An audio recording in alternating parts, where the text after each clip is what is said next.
and today we're going to be covering some advanced retargeting strategies to really help you get the most out of your Facebook advertising. So just before we dig into that topic today, a little bit of housekeeping for you. The question we get asked on every webinar is there a recording? Yes, there is. So we'll send this by, we'll be sending out this by email, but also if you don't receive that for whatever reason, we go and also put that into the website, adespresso.com/webinars, and you can go and get a version there. We post it up within 24 hours, but generally within a couple of hours of the session finishing there. This is going to be a very interactive session. If you've got any questions, please look at your GoToWebinar chat box there and put any questions. I'll get to as many as possible at the end. If you've got any technical issues as we go along, you can also go and put a message in there, and my colleague Tori is going to be monitoring chat today. So maybe you want to go and check that out. If you want to go and say hello, let us know where in the world you're joining us from, whether you're running retargeting at the moment or not there. I can see Divij, Mandy, Akit joining us today, Mark from the UK, AJ from Tampa, Florida. Yeah, Ankit's from India. Wow, loads of people, just the message board is lit up there. So thank you all of you for joining me today. I really appreciate that. So a little bit of background about myself, so you know that I'm qualified to run today's training. My name's Paul. I'm the Head of Education here at AdEspresso. If you've got any questions after the webinar, feel free to get in touch with me. Paul@adespresso.com is the best way of getting in touch. I promise I read and reply to every email that I receive there. My background with Facebook ads is I basically work with them full-time here at AdEspresso. I've audited campaigns from over 1,000 ad accounts. We're very privileged here at AdEspresso. There's not many people outside of Facebook that have viewed so many ad accounts from different regions, different industry niches, different types of ad spend there. Personally manage for clients about $2 million of ad spend per year. So I've definitely got some skin in the game there. And I love doing coaching calls. So I coach everything from small, medium businesses, some that just spend $100 here and there on ads, and all the way up to enterprise level clients. Some of those have got billions and billions of revenue there. So I can adapt my strategy to any size of business. So that's enough about me. Let's get stuck into today's training about retargeting. So in a second, I'm going to give you today's agenda, the 7 points that we're going to be covering. But before we do, I just wanted to give you a quick warm up about why we should be running retargeting in the first place. So the reason for this picture here is this is your average Facebook user.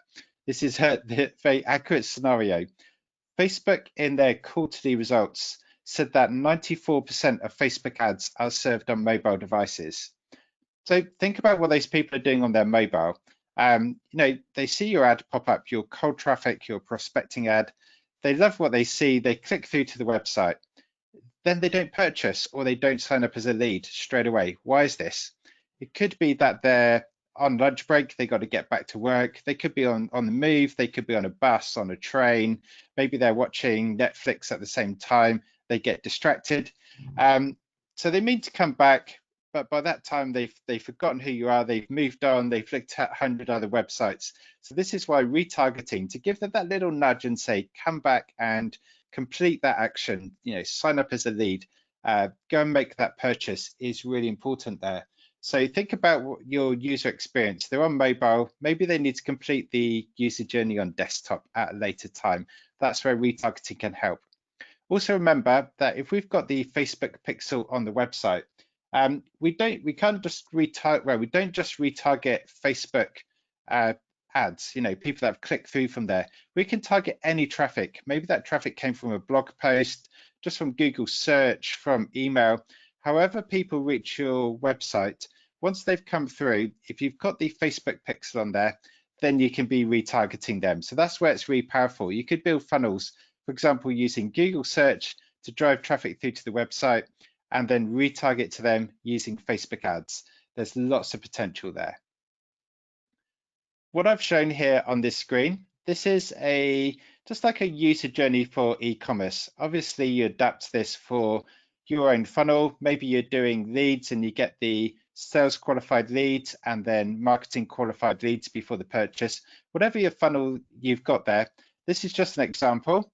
For e-commerce, people see the ad, they click, they view a product, they add it to cart, they go through to the checkout and finally purchase. Now, what I've done here is I put some real data, and before this call, I looked at a client account and got some data. What we can see here is 100,000 ad impressions results in 53 purchases. Now look at the opportunity along the way there. We're seeing 100 times more clicks than purchases. So that's showing quite a high degree of intent there. So 99% of that audience isn't purchasing straight away. Your add to carts there is 10 times higher.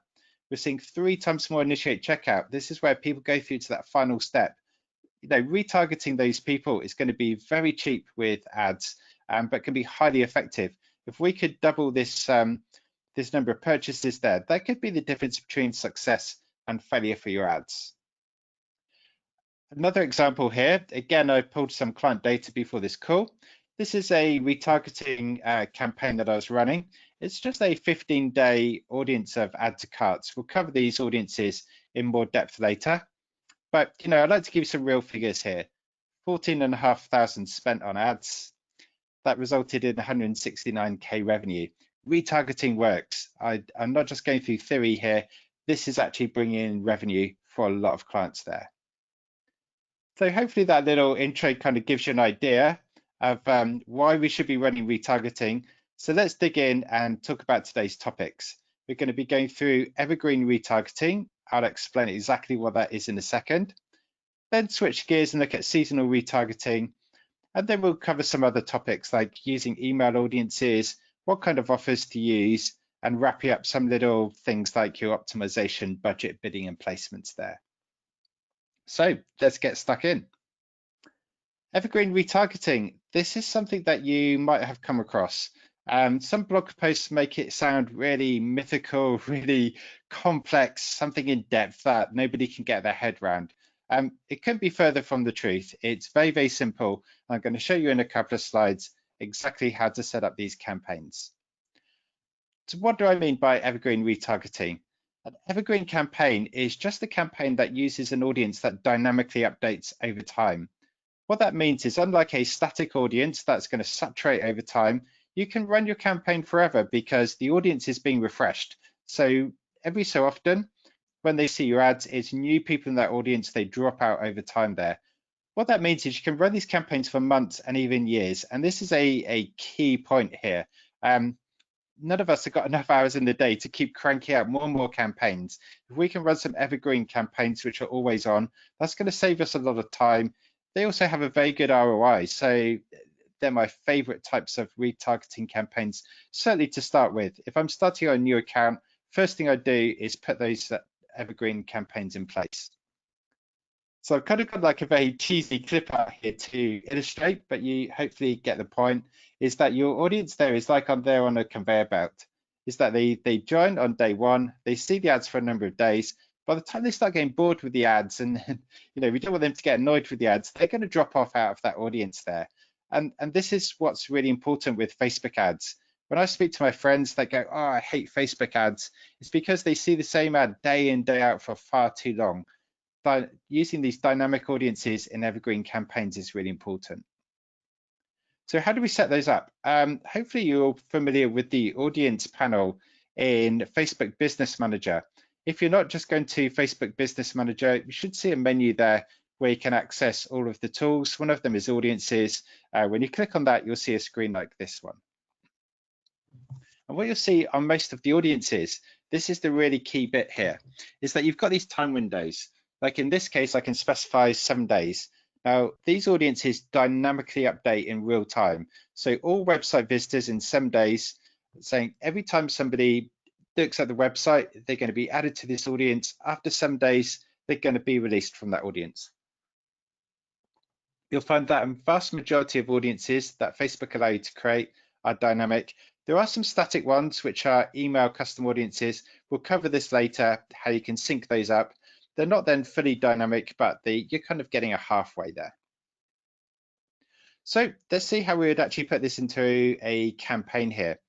I'm going to cover how to build these audiences in the next section, but this is just an example. Maybe we want to retarget people that have gone through to the checkout page but didn't purchase. Maybe they didn't have their credit card to hand, that they just weren't sure at the time. We can give them a nudge to come back, for example, with a coupon code. We can put in a 7-day initiate checkout audience and also exclude our purchases. This is always important to exclude people lower down the funnel. Again, this is where people hate Facebook ads, is you're asking them to buy a product and they're like, hey, I just bought this product. So set up those two audiences. You'll include with a dynamic time window your exclusion, and there you go. You've got a evergreen campaign. Here's the same example, just showing you the AdEspresso interface. Very, very simple.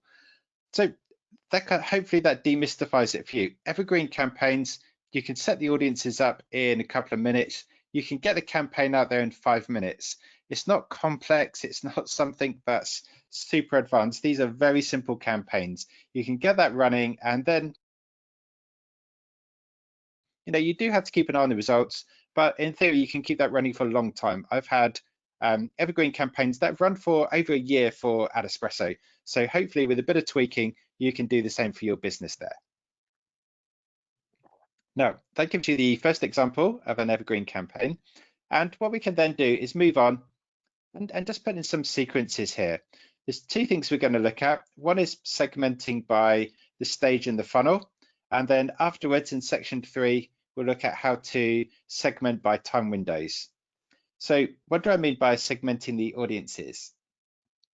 Here's an example from e-commerce. This is one I've actually used myself.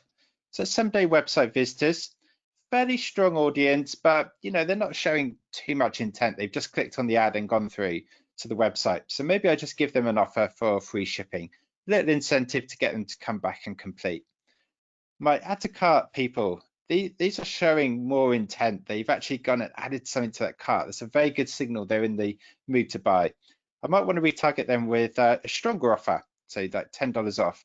Then my initiate checkouts, these are super warm audience. They're like a hot audience. I can give them an even better offer there. Generally, people that are low down the funnel, we can target to them for longer because they've got that more intent.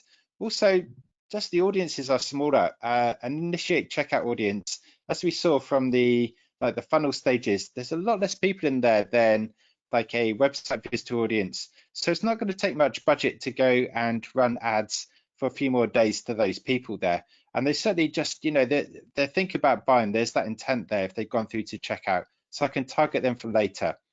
You can adapt these time windows to your business, but hopefully that gives you an idea, like a concrete example. So how do we actually implement this? First thing, we can build that audience there of 7-day website visitors. And you've guessed it, we can then build an audience of 14-day add to carts. You know what's coming next? We can build one for 28-day initiate checkouts. And of course, we would then also have one for purchases. Depending how often people are likely to purchase your product is the time window that you'd use for purchases. Some products have repeat purchases, you'd have a shorter time window. Some people might only buy once or just once a year, and you might have up to 180 days. That's the longest you can retarget website custom audiences for there. So let's see how we actually put these campaigns into practice. Campaign number 1, we include that 7-day website visitor audience there, and then we exclude people lower in that funnel because they're going to be in the other campaigns. What we don't want is somebody in multiple campaigns. It's going to cause confusion if they're seeing different offers. It's going to have audience overlap. That increases our costs, messes about with distribution. So your includes and your excludes are very important there. Your second campaign there, again, we've got our inclusion, in this case, 14-day add to carts. And we're going to exclude people that are, again, lower down the funnel there, the 28-day initiate checkouts and the 180-day purchases. And then the third campaign that we've got the 28-day initiate checkout, and we're excluding our purchases still. So we've done a little summary of this. So you can get the recording of this later on our website. You can go and make your own chart on this, but just go and map this out and it'll make a lot more sense. So thinking, okay, 7-day website visitors, exclude the next lot of audiences, And the second one, I might add to carts, exclude the next stage, and so on there. So you can see once we create those audiences, map them out, that's going to be very simple to do there. You know, have a play with these. You don't need to get it right on day one. But the way to get good at Facebook ads is put something out there, start with the low budgets, look at the results, and then you can always refine your strategy from there. But the advertisers that get going with their retargeting funnels are the ones that are going to succeed long term there. So moving on, we covered like segmenting by funnel step last time, and now we can be looking at segmenting by time windows. I'm going to tell you what I mean here by showing you an example. This is a case study for Globin. They do fair trade subscription boxes. And what we can do here is, like on days 1 to 4, when somebody's been through to the website, we can aim big. So we can try and get a 3-month subscription. That's going to be quite valuable. So we're going to give them a good incentive, like $20 off there for that coupon. If they don't purchase in the first 4 days, we don't want to give up on them. There's still a warm audience there.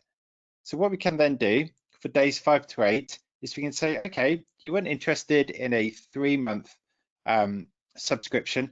How about just getting 1 month? We can give you $10 off.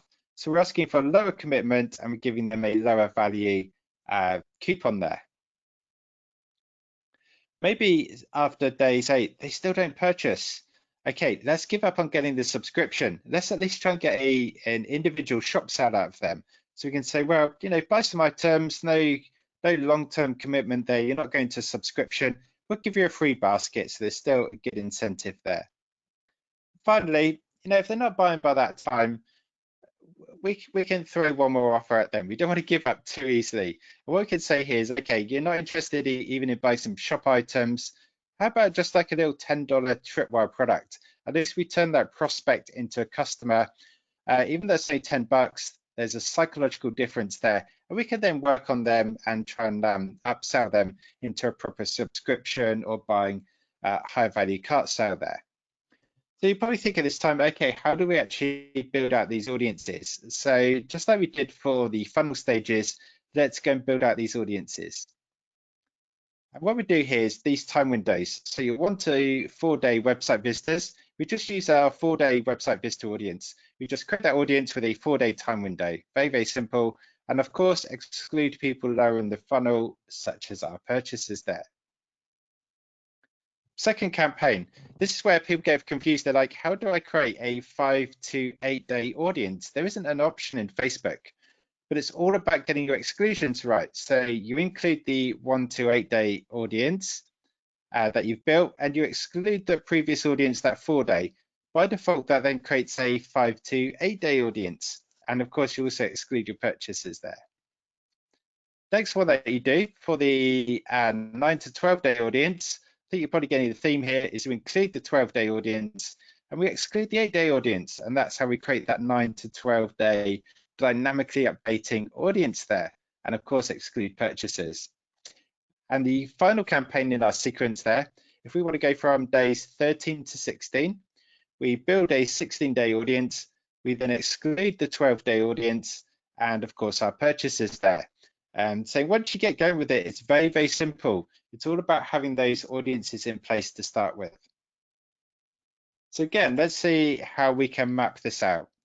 This is kind of the list that we've just covered in the previous 4 slides. I really like to stress at this point that mapping this out is going to be the key to success for you. Where people get confused is they think they're clever and they try and hold it in their head, and trying to hold something even as simple as this in your head, very, very difficult. So how do I create my funnels? Sometimes just pen and paper. You can't be old-fashioned, just notepad and pen, just sketching it out there. That can work extremely well. There is software you can use. I use Lucidchart. It's a little bit geeky, not that visual, but you can create very nice flow charts. And so I can easily map out my audiences, both for warm and cold traffic. They've got free plans available. Like sometimes I pay $5, but 99% of the time I'm on their free plan. There's also Funalytics. Funalytics is a lot more kind of visual. That can be quite nice, especially if you're an agency showing it to clients. Funalytics, again, starts from free. There are paid plans. but for a simple business funnel, you can use their free plans. So whatever works for you, but just don't try and hold it all in your head there. And it's very easy to just build those audiences and map those out. Little tip for you here as well. You generally find that most conversions happen in the first few days after somebody visits the website or interacts with you in some other ways, such as becoming a lead or like engaging with your Facebook page or your Instagram page or watching a video. So sequence your best offer first, and then like we saw with that case study, just go for a lower commitment in terms for a lower kind of offer there. I see so many people make a mistake. What they try to do is they try and give you a low value offer at first. I understand where they're coming from, is that they think, okay, I don't want to give too much away to these recent website visitors. I think they're going to buy anyway. I'll just give them like a small discount. And then what they do for the later time windows is they ramp up the discount. But unfortunately, by that time, your prospect might have been looking at the competitors out there. They might have purchased elsewhere.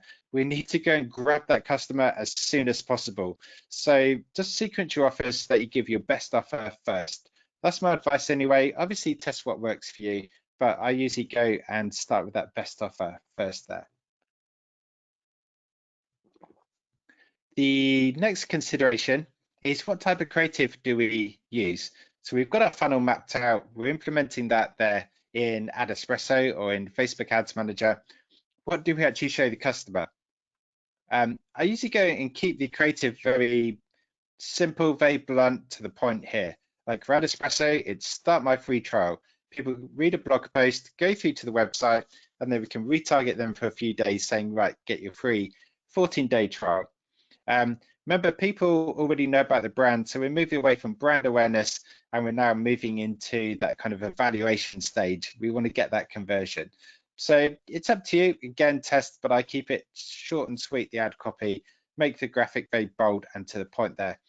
Video can sometimes be distracting at that stage of the funnel. Sometimes I do use videos, but generally if I've got quite a simple offer there, I'm just like going to that. When we start putting in videos, sometimes it can be a little bit distracting, but always test what works for you there.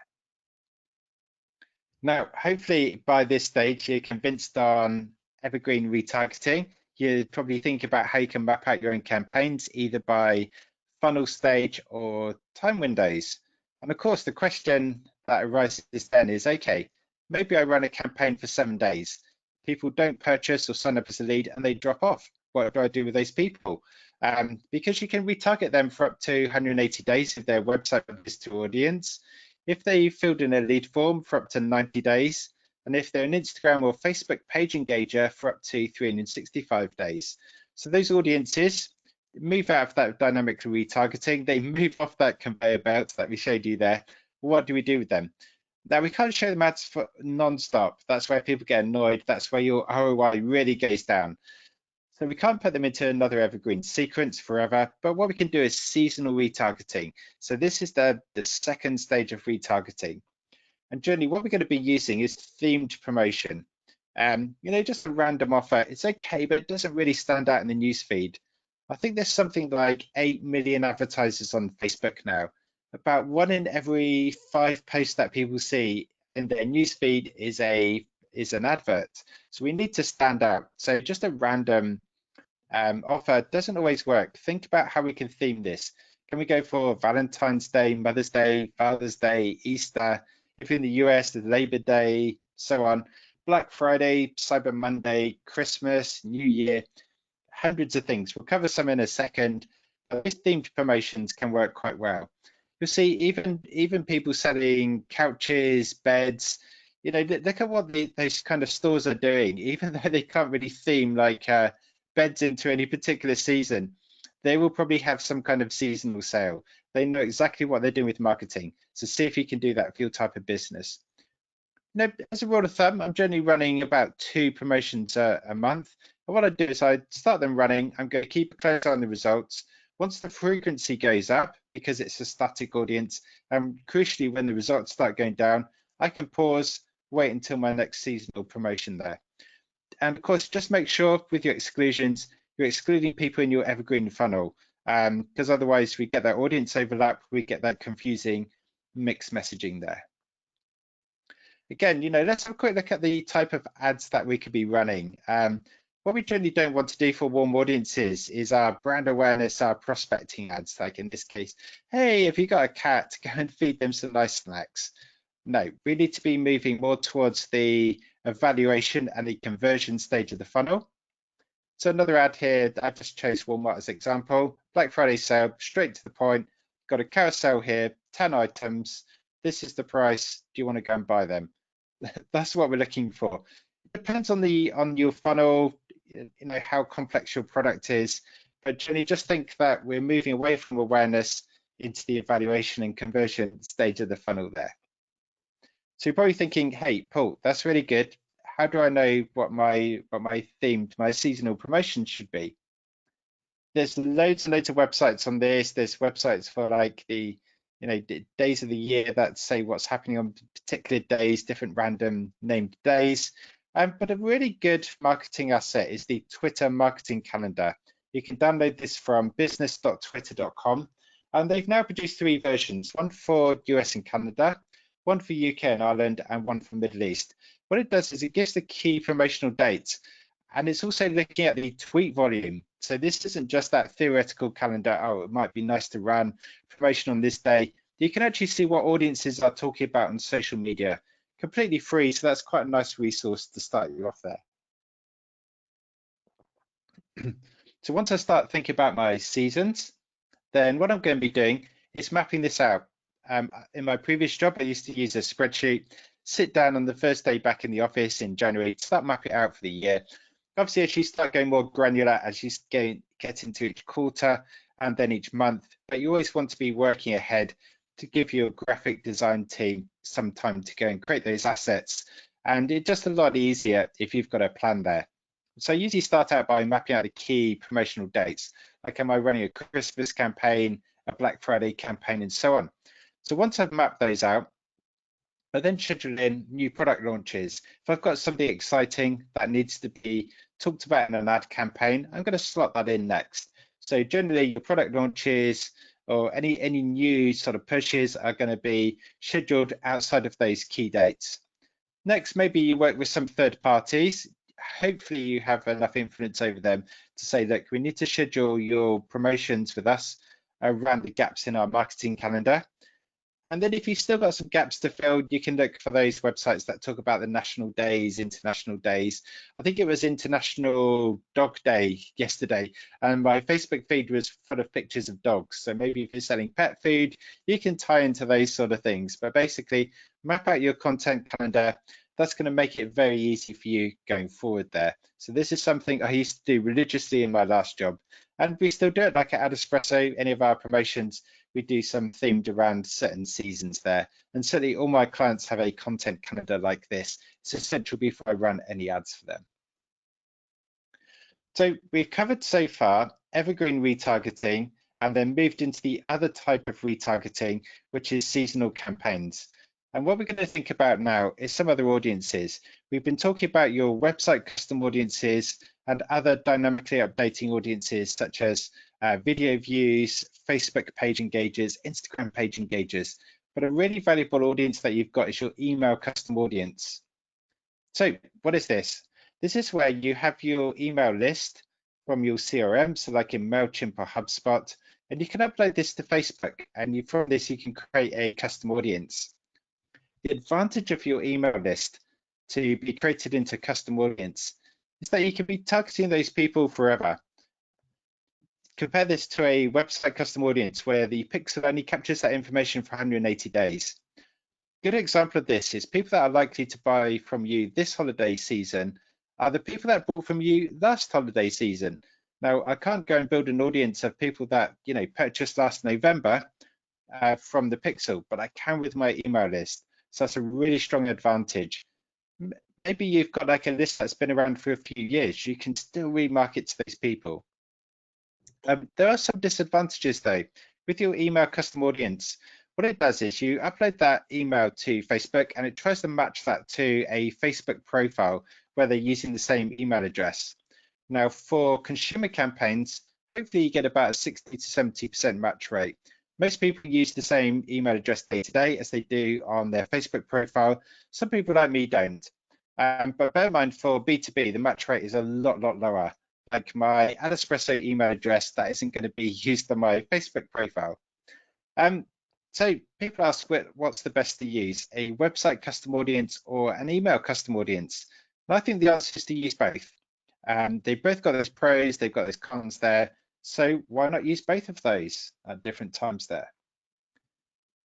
Let's have a quick look now at how we can upload those audiences. So we've already talked about in Facebook Business Manager, you can go to the audiences section and you can go and just go to customer list and you can upload it there.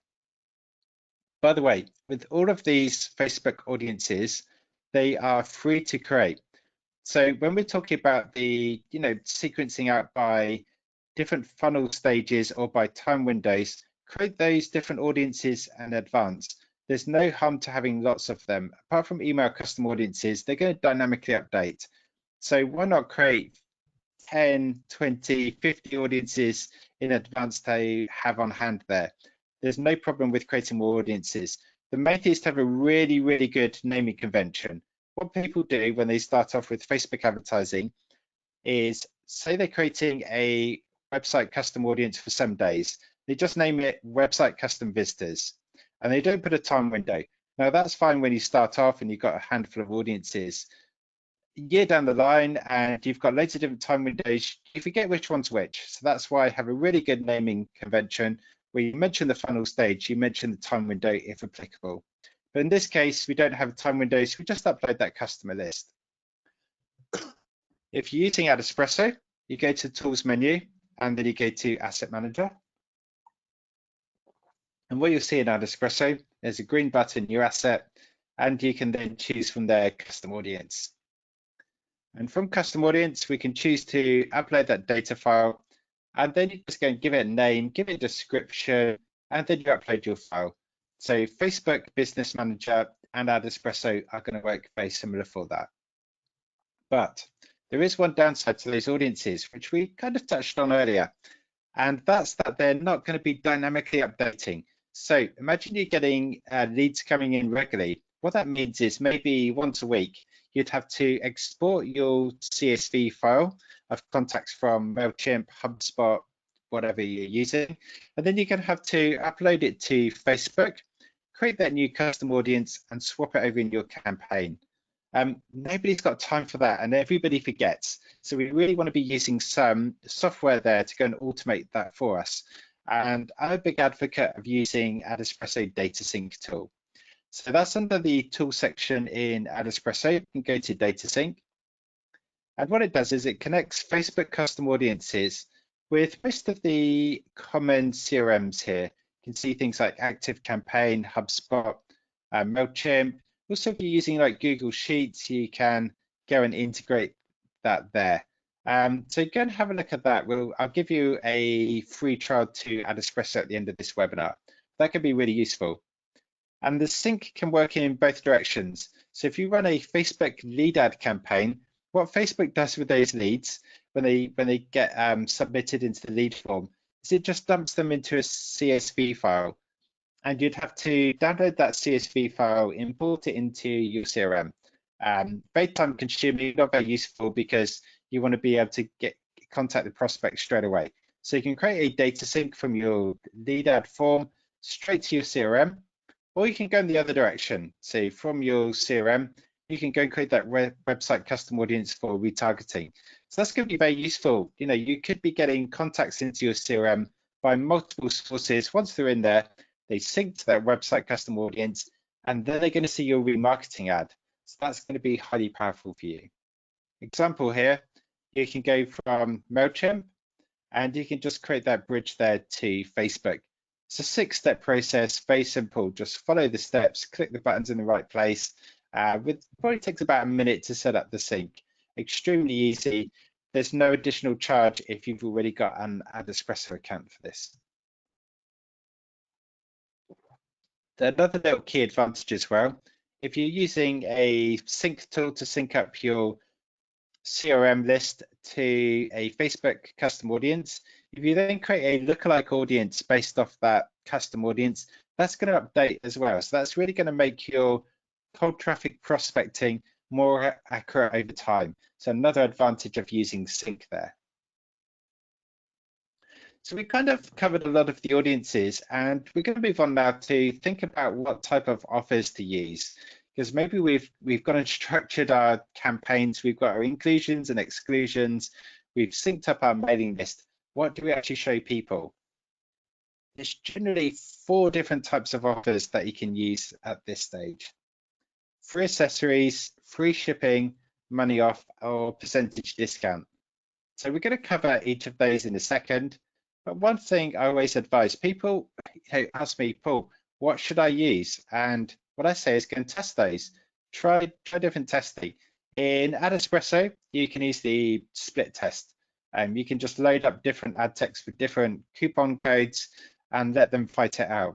If you're using Facebook Ads Manager, then you can build out several ads within the same ad set to achieve the same sort of thing. It's just a bit easier to set up the campaign there within AdEspresso. So my favorite type of offer is free product, basically some free accessories or upgrades. It's also the type of offer that's not used that much. It's overlooked by a lot of advertisers. So this could really help you stand out from the competition. Some examples here. If you're selling sunglasses, can you offer a free sunglasses case? If you're selling nice necklaces and pendants, offer a free chain. Something I see all the time in my newsfeed, probably because I do lots of cycling, so I use lots of energy bars and things. I get advertised all the time, get a free protein shaker if you buy a protein pack. If you're selling clothes, free belt with every dress, that type of thing there. There's 2 reasons why they're so powerful. First of all, you're not devaluing the brand. With retargeting, if somebody comes through to your website and you're instantly saying, get 20% off, here's a coupon code. If you've got a premium brand, that can sometimes devalue it. Also, that's going to eat into your profit margin quite a lot there. That's the downside with retargeting.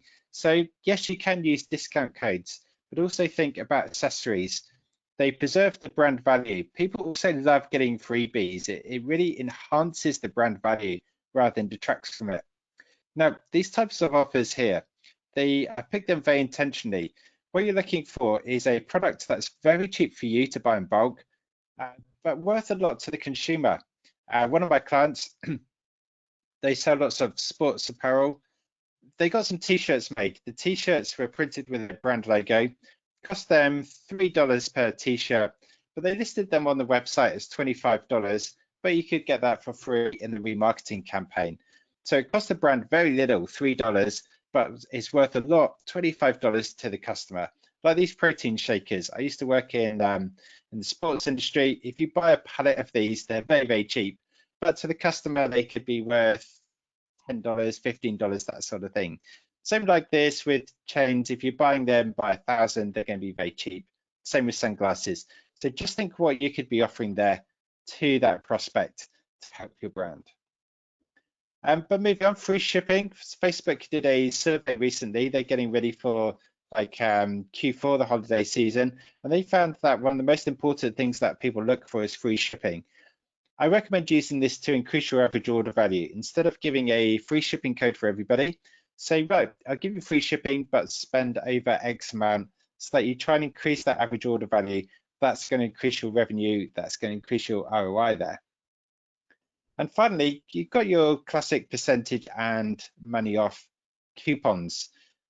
I've looked at a lot of blog posts. I did some research on this, like what's best, a percentage off or an actual physical money off amount there? And what seems to be the theme is it really depends how much you're offering.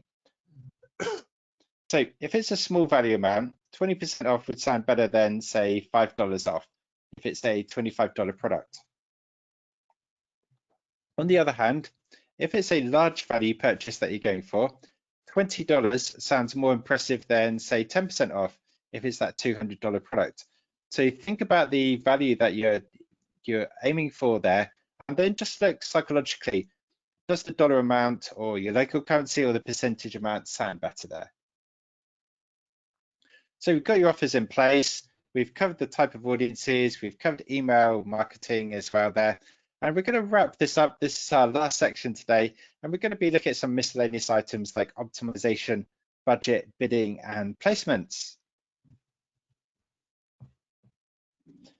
So the first thing to think about is what do we optimize for? And there's no one universal answer for this. It really depends on how well defined your audience is and how large it is. So one option, if you've got a very small but very well defined audience, for example, 14-day initiate checkout audience, very valuable people. I want to reach as many people as possible. I might just optimize for reach. You know, I would never do this for cold traffic. For cold traffic, I'd optimize for conversions, but I could use reach for retargeting.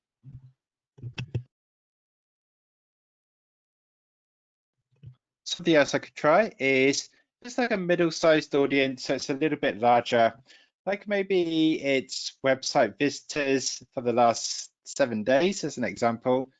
I could hedge my bets and I could optimize for clicks. I'm saying this audience is valuable, it's warm, but not super duper hot. So I'm going to optimize for traffic there. I want to get people back to the website, but if I don't reach everybody, that's okay. I can let some people go. And of course, the other option, if you've got a kind of broader retargeting audiences, maybe you've uploaded an all-time email list, you could be optimizing for conversions as well there.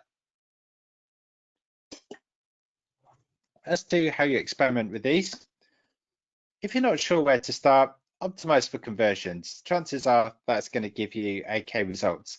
But if you find distribution problems, like Facebook just isn't spending your budget, you're just not reaching everybody, the frequency is staying super low, then try optimizing for traffic that clicks, or try even optimizing for reach there. So I do look at the audience, use a bit of common sense, but if you want a really, really simple guide how to start, optimize for conversions, check the results. If you're getting spend issues, you can optimize for clicks or reach there. Next question I get quite a lot is, what kind of bid do I use? Generally, I'm starting with lowest cost bidding. This is your default option in Facebook. You leave it to the algorithm to sort out how much it bids. The algorithm is really, really good for bidding. It's probably better than me. So I just let Facebook get on with it most of the time. There are some exceptions. Maybe if I've got a very, very high ROI, very super warm audience that's performing well, I could go and put in a bid cap and I could set a very high bid to try and outbid everybody there. And then look at frequency. How high can we let the frequency go for remarketing?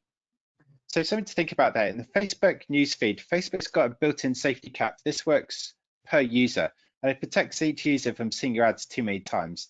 Like they won't see an ad from you more than once every 2 hours.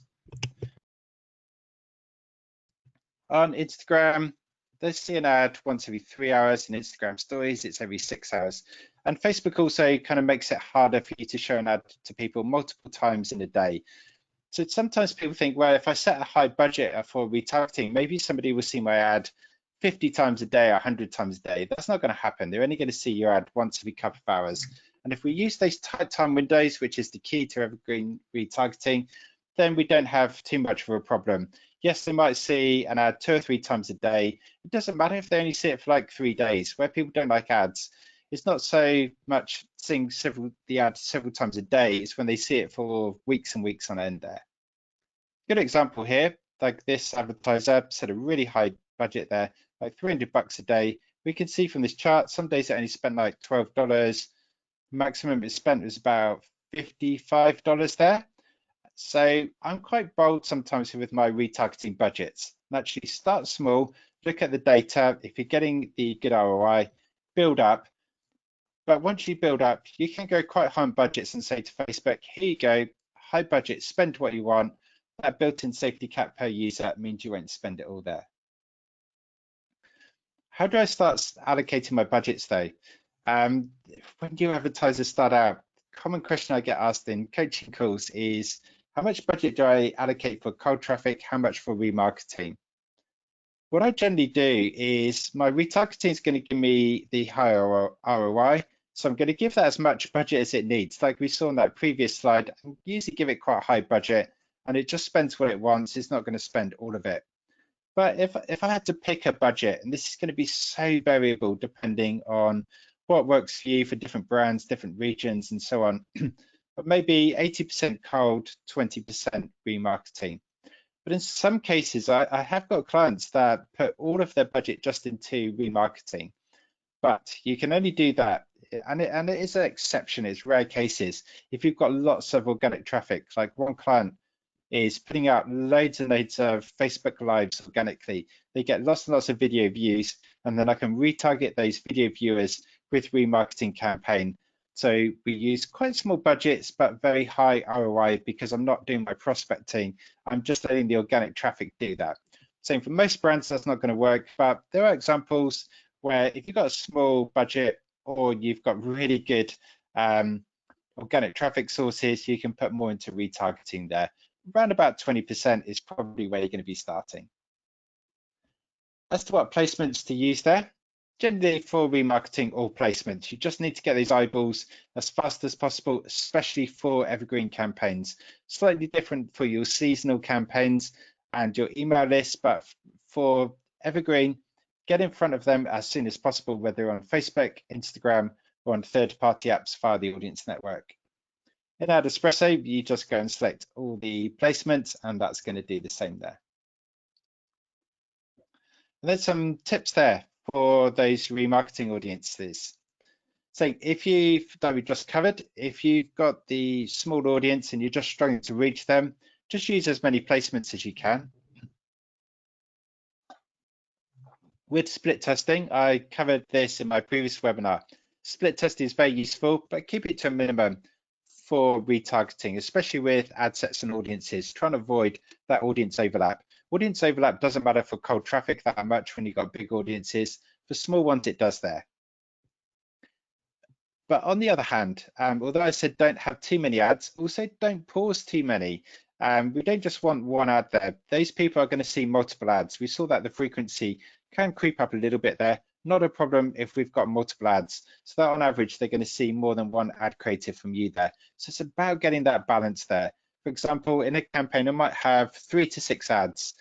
And then I might just pause, say I've got 6 ads, I might pause 1 or 2 that are really underperforming, but then keep about 4 or 5 running there. So there's some ad variation. And as we covered, that frequency might be high, but it doesn't matter as long as we keep that time window tight so that people just aren't seeing your ads for too many days at once there. So I hope that gives you a brief insight into retargeting. It's a complex issue that we could be talking about all day, but I think we've covered enough here to get you started. The key to success is get some campaigns out there, test with a small budget, build those audiences that are going to be free to create, and see what works for you based on the data there. So I'd like to give you a little thank you for joining me today with a free 14-day trial of AdEspresso and 30% off. Just go to adespresso.com/AE-webinar and you can access the free trial and discount. There's a good example of a remarketing offer for you there. If you want a written guide on this, maybe you prefer written formats, a couple of days ago, I produced a blog post specifically for e-commerce where I list out the exact funnel that I use for new e-commerce clients. Go and steal my audiences, go and steal my cheat sheet there. Just go to adespresso.com/blog, and the blog there is called Remarketing Strategies for E-commerce. If you're watching this live, then it's about 2 or 3 blogs down. If you are watching this on a replay, there's a search box there, and you can go and search for that title there. So I hope you'll find that useful if you're doing e-commerce. Also, maybe you need some more one-to-one help. Maybe you're thinking, okay, this is good, but I need a bit of hand-holding to get started. We're not just a software tool here at AdEspresso. We provide some one-to-one help. In AdEspresso, you can go to the Services tab, and we provide campaign reviews. These are 10-minute tactical reviews to check if your campaign's on the right track. We also offer one-to-one power hour coaching with myself or one of our hand-picked team, both for Google and for Facebook ads, and we can go through you and build that specific funnel for yourself. We really talk about your individual requirements and help you with your ads there. So that's it on the remarketing topic. I just want to make you aware of a treat that we've got in store for you in our September webinar. We're going to be hearing direct from Google themselves. Alex from the Google team is going to be joining us for another free webinar. So we're switching gears from Facebook to Google. Next month, we're going to be talking about how to leverage the power of automation with Google Ads. If you're interested in that, just sign up at adespresso.com/webinars. We're taking registrations for that now. So thank you very much for joining me and getting through to the end of today's training. I'm now going to open it up to questions. So I'm going to see there's quite a few questions here. So my colleague Tori is going to be joining me. And Tori, have we got any questions now? Hey, Paul. Yeah, so it looks like we have a ton of questions here today. A lot of people saying thank you. Funny enough, someone wrote in and mentioned that they had asked the question about how much budget they should put in between cold and remarketing to a Facebook rep, and they didn't have an answer. So thank you so much for providing that information for us today. That's excellent. Awesome. So first couple of questions here. First one from Amy. Are lookalike audiences also dynamically updated? Good question, Amy. It's something I got asked just yesterday, something I get asked a lot. So yes, they do, depending on the source. So if the custom audience they are based on is dynamically updating, the lookalike will dynamically update as well. A couple of things to bear in mind. It only updates when it's being used in an active campaign. So when you look in your audience list, it might look, the number might be slightly off. When you actually put that into a campaign, it kicks into life and updates. And the other thing is it updates about every 3 days. So it's not going to update by the minute, but 3 days for a lookalike audience, you're normally dealing with millions in that audience anyway, then that's going to update. So yes, it's quite a good tip for cold traffic to use a dynamically updating lookalike, because unless you've got moderate budgets, you can squeeze a bit more life out of that campaign. It's not going to saturate too fast because that cold traffic audience is slowly updating and putting some new people in there and taking some people away. It's not going to be a massive difference over time, but it certainly helps to get a bit more life out of the campaign. Great. So the next question I saw a couple of times, what can someone do about retargeting if you don't have the numbers that Facebook requires to create an audience? Great question here. So Facebook have removed the stated number for a custom audience. They used to state 20. Now they sometimes talk about 100 or 1,000. Generally, I think you'll find that a lot of the audience has got more than 20 people in it. It should work with those very, very small audiences. Give it a high budget so that you can outbid people in the audience. It's kind of a go large or go home time. So increase your bid there by putting in a large budget. Use all the placements, optimize for reach. Also, if you haven't got enough people in that audience, think about, can we expand this out? Can I go to, for example, all website visitors instead of add to carts? Can I increase my time window? Maybe when you start, you can't use a 3-day audience. It has to be a 30-day audience or whatever. At the end of the day, also, retargeting works in alignment with your cold traffic campaigns. That doesn't necessarily need to be on Facebook. You can use other organic sources. But really, to use dynamic retargeting, you need to be driving a lot of traffic through to the website. So what I do with a new client is I will put their retargeting campaigns in place. And then the next thing I'm going to work on straight away is getting those cold traffic audiences. So then once I drive that cold traffic through to the website, I can instantly hit them with retargeting. But yes, you need to be thinking about increasing your cold traffic where possible there. Awesome. So our next one here, again, I've seen a couple of times in a couple of different forms. Can you share some retargeting strategies for local businesses or service industries where you don't have an online shopping cart?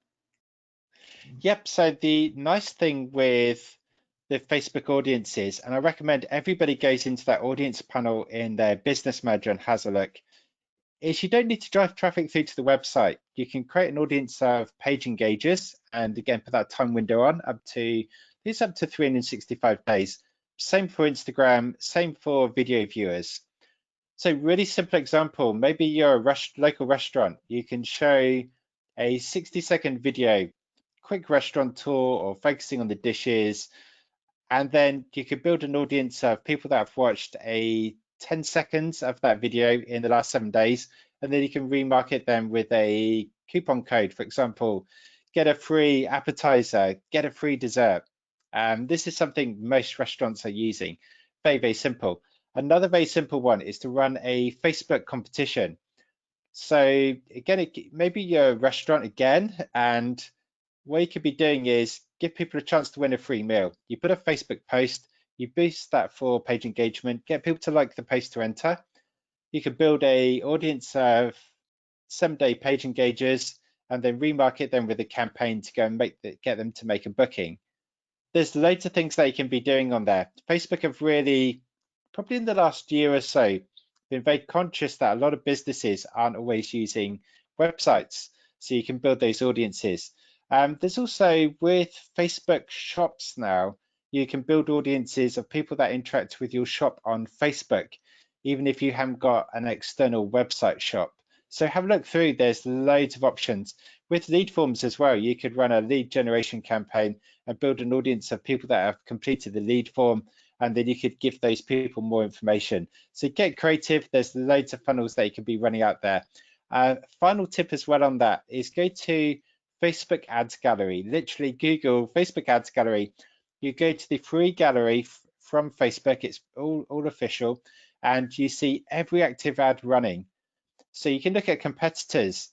Maybe you're like a car dealership, you're thinking, what are my competitors doing? Just go and type in their Facebook pages. It will show you every ad they're running. Obviously, you don't want to steal them directly, but give you some ideas that you can riff off. Or maybe there's a brand that you like. You don't have to be a competitor. Maybe you think, okay, I love the ads that Nike put out there. Just go and look in the ads gallery, see what they're running. Go and adapt that for your own business there. So lots that you can be doing with retargeting. Great. Our next one here is regarding the seasonal retargeting that you mentioned earlier. This person writes in, running themed promotions usually results in facing more competitions. Is this still recommended for smaller brands starting out? For example, my budget is around $300 a month. Okay, it depends on the promotion. I will say with Black Friday, Cyber Monday, using that phrase again, go large or go home, but I actually wrote this in an email to a client today because he was asking me about his strategy, that is very expensive, very competitive, that you need to be offering big discounts, big incentives. Otherwise, just leave that to the other advertisers. So Black Friday, Cyber Monday is definitely an exception. But the other themed promotions, your Mother's Day, Father's Day, you're probably fine. Bear in mind as well that they run at different times in different countries. Like Father's Day, I've got a client in Australia that's running a Father's Day promotion now because Father's Day for them is in September. In the UK where I'm based, it's in June. So there are different things for different countries there. You can also get creative. A little tip for you: Singles Day. It's on 11/11, so 11th of November. Outside of Asia and China, it's not been used that much. Last year, I saw a few ads in the US and across Europe. Jump on that. Beat the Black Friday, Cyber Monday rush. Singles Day, a lot less competition. It's going to help you logistically as well. Much easier to ship your inventory, whereas Black Friday's right at the end of November. So kind of little exclusive tip for you there. Singles Day could be a good little promotion for you. So hopefully that helps. Our next one here comes from Mark. Mark has an interesting question. He asks, are you customizing the creatives you're showing to your retargeting audiences based on the source that they're coming from? So for example, does someone who comes in through your blog see a different ad than someone who comes in through your Instagram page? It's something I have done before. Segmenting is very good. Just bear in mind that you don't want to segment too much unless you've got huge traffic sources. Obviously, if you're Amazon and you get millions of page visits, your strategy is different to a small business that might get hundreds of page visits. I'll give you an example of what we've done before. If somebody visited the blog section on AdEspresso, we ran a remarketing campaign for lead gen to get them to sign up for our newsletter. That's the next logical step. Whereas if somebody visited our product tour page, there's a lot more intent. They're really interested in the product. I would build that audience of that particular subdomain and then remarket them with a free trial. So think about what's going to be logical. Get into the mind of the user. Think about that user journey and segment if they're going to be at different stages of the funnel there. Just don't get too crazy with your segmenting. But certainly we found that two-step approach for AdEspresso worked very, very well. So there might be something that you can be doing with your audiences there to go and segment your retargeting by domains or by traffic sources. You can segment audiences by UTM codes there. Cool. It looks like we've got time for one last question. So if you can pick one last question for me, please, Toy. Yeah, no problem. Last one, are there any retargeting strategies regarding Facebook Messenger? So how could you retarget someone who sent your page a message? This is a great question. We've actually got a webinar on this. If you go to adespresso.com/webinars, I think we ran it the beginning of last year, so you need to scroll back a bit, but you see a Messenger webinar with Larry Kim from Mobile Monkey. Messenger campaigns are great. You've got to be thinking about the user experience. So they've seen your cold traffic ad, click through to your website. You've then showed them a coupon code and they're not buying still. You're thinking, okay, how do I push this over the line? How do I get this sale? And it could well be that they've got a question. Maybe you're selling, I don't know, like food products, and the customer wants to know if it's gluten-free or it's vegetarian or something like that. What used to happen is the prospect used to reach out to you. They used to pick up the phone, or they used to email you. People will not do that these days. About 2/3 of adults, when they've been surveyed, will not phone up companies and ask that question. So what they do is they just abandon. Messenger ad is great. You can put a messenger ad out there and saying, hey, you've got any questions, drop us a message. And you'll find that those people, they're on their mobile, surfing Facebook on the couch or watching Netflix. They'll be more than happy to drop you a message on Messenger. That's people's preferred communication method. So yeah, there are different stages of using Messenger retargeting, but where I like to do it is the kind of second or third stage where I'm thinking, okay, I've given this person a good offer. I've shown them some retargeting ads. There's a blocker somewhere. Let's go and overcome that customer objection to purchasing. Let's go and connect to them one-to-one. Obviously, it's a bit more work. You've then got to answer that message. You can plug in a messenger bot to start with, but chances are if they've got a specific question, you probably need to have a human answering it at some stage. But yeah, messenger campaigns for remarketing, great part of your strategy. Don't do it at first. Just get your simple evergreen campaigns dialed in. But as a more advanced strategy, really good use case for messenger ads there. Excellent. Well, thank you for everybody for joining me today, and thank you, Toy, for handling the questions. I'm sorry we can get to everybody's questions. If I can help further, just email me, paul@adespresso.com. And a final reminder, there's going to be a replay. Just go on to adespresso.com/webinars, and we'll post this up there within 24 hours. So hopefully you all found that useful. And again, thank you for joining me today.